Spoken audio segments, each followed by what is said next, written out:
Joint pain, muscle pain, ঘাড় ব্যথা, কোমর ব্যথা, হাঁটু ব্যথা, খেলতে গিয়ে অথবা পড়ে গিয়ে ব্যথা, উফ কি একটা অবস্থা।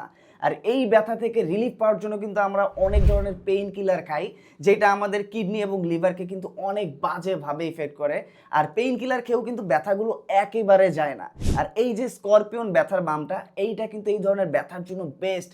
যেখানে জয়েন্ট অথবা মাসেল পেইন থাক না কেন, বাতের ব্যথা থাক না কেন, অথবা যে কোনোভাবে পড়ে গিয়ে যদি আপনি ব্যথা পান, জাস্ট হালকা করে এভাবে ব্যথার জায়গায় মাসাজ করে দিবেন। দেখবেন যে প্রথমে একটু গরম গরম অনুভূতি, এরপরে ঠান্ডা এবং চিলিং ঝাঁঝালো একটা অনুভূতি হচ্ছে, এবং ব্যথাটা কিন্তু অনেকটাই কমে যাচ্ছে।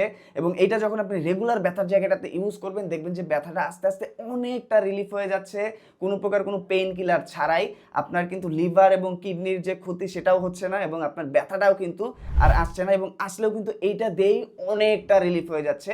বাইরের দেশে কিন্তু এই জিনিসটা অনেক ইউজ হয়, এবং থাইল্যান্ড থেকে যখন অনেকে আসে দেখবেন যে এই প্রোডাক্টগুলো নিয়ে আসে। আর এই প্রোডাক্টটা কিন্তু এখন অ্যাভেলেবেল হয়ে গেছে বাংলাদেশে। ব্যথার জন্য কিন্তু খুবই কার্যকরী এবং বেস্ট একটা প্রোডাক্ট।